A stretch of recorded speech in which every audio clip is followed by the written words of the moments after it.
To begin with, we like to use 5 years of information if it's available to us and if it's appropriate to use. In every step of the process, there's an it depends. You have to decide each step of the process, is this applicable or not?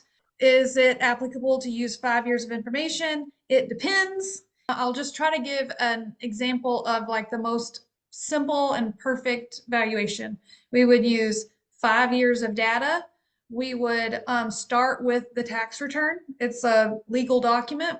From the tax return, we're going to get more detailed information from the corresponding financial statements.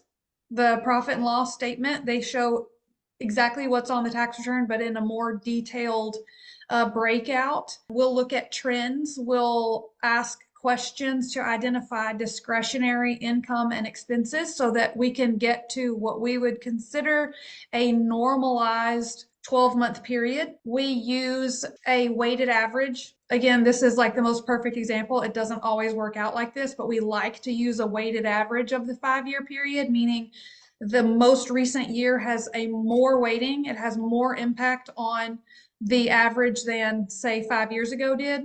We have then the opportunity to omit years if we need to do that. For example, a lot of businesses that we value using the last 5 years have been significantly impacted by COVID. If we can justify that it's appropriate to remove the COVID year and not have it impact the valuation, then we will do that. And in a lot of cases, that is what we do. That's like the first half of the valuation, is getting to a real good normalized 12-month picture of income and expenses that we would expect going forward. Then using that information, we apply our findings there to the different valuation methods. That's going to be asset approach, income approach, and market approach. We'll decide what methods, that fall into those categories, what methods we're going to use based on the business that we're valuing.